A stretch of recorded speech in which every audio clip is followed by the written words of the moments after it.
Hello children, welcome to my class. This is your Sharda ma'am teaching you 10th class Hindi. And today I am going to teach you Padya Bhag, Part 6, Kar Chale Hum Fida, written by Kavi Shri Kafi Azmi. Okay, and Saransh, summary of the poem. First subheading, Prasang. Prasang means introduction. कर चले हम फिदा कविता के कवि श्री कैफी आजमी हैं. The poem कर चले हम फिदा poet is श्री कैफी आजमी. केंद्रीय भाव, central idea of the poem. कवि ने इस कविता द्वारा एक सैनिक देश के प्रति अपनी जिम्मेदारी कैसे निभाता है और अंतिम समय में भी देश की जिम्मेदारी साथियों को कैसे सौंपता है, यही भाव है. Okay, सौंपना means to hand over.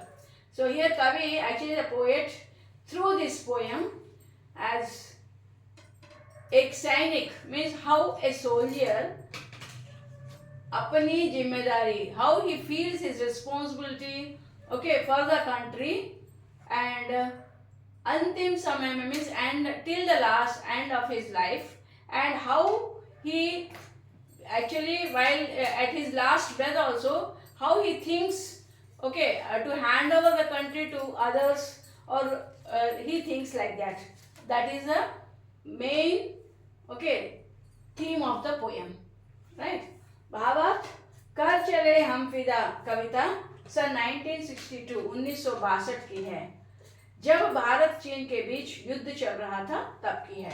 So actually the background of the poem is that when in the year 1962, when a war between India and China was going on, at that time in the war, how our soldiers were feeling their responsibility, okay, that time the actually what the poet is having in his mind, okay, that thought is being presented in this poem.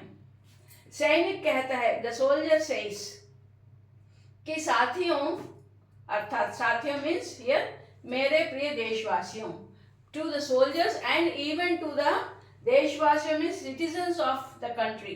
Okay, मैं तो इस युद्ध में, मैं means I, okay, इस युद्ध में, इन this वार, अपने प्राण और शरीर देश के लिए न्योछावर करने के लिए तैयार हूँ. In this war I am ready to sacrifice my body and my life, okay, towards the country. तुम्हें देश को सौंप रहे हैं. Means now I am handing over the responsibility of nation to safeguard, I am handing over it to you. साथ ही at the same time सैनिक कहता है कि जिंदगी जीने के लिए कई मौके आते हैं. Means at the same time the soldier says that to live a life a lot of opportunities come, but परंतु देश की रक्षा करने के लिए बलिदान होने का यह अवसर नहीं मिलता. But not to all the people this अवकाश मीन्स यहाँ पे अवसर means occasion comes to sacrifice our life for the sake of the country. आज धरती ही हमारे लिए दुल्हन है.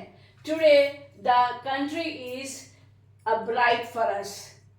जिस प्रकार दुल्हा दुल्हन की रक्षा करता है, the way how a bridegroom, okay, saves his bride, okay, from others, the same way, उसी प्रकार धरती की रक्षा करने में हम अपना सब कुछ न्योछावर कर देंगे.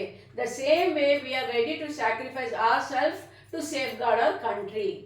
बलिदान के लिए हम सदैव तत्पर हैं. To sacrifice our lives, we are always ready. बलिदान के बाद ही जीत का जश्न होगा. And after sacrificing and the we will celebrate the triumph, okay, of the war. Now अब देश का दायित्व तुम्हारे हाथों ही है. Now the responsibility to safeguard और to secure our country is your responsibility. Okay, देखो कि कोई शत्रु, you will see that no शत्रु means enemy enters our country, हमारे देश में न आप जाए. See that, ensure yourself that no enemy enters into our country.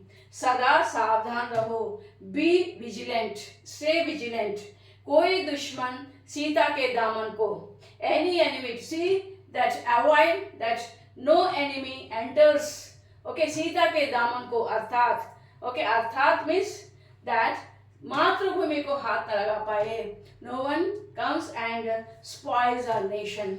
अब तुम ही राम लक्ष्मण हो, now you are the Lakshman the Ram, okay, तुम ही भारत के रक्षक हो, remember that you are the saviour of our country, okay. एक सैनिक के मन की बात को कवि ने इस तरह दर्शाया है। Actually, how a soldier feels while being in the war, not caring for himself but for the sake of the country, that is mentioned by the poet in this poem. Okay, and भाषा, कवि ने सरल सरस भाषा का प्रयोग किया है। Hope you have understood, okay, the heart of the poet, okay, right? Thank you children, thank you for listening me. Please like, share and subscribe.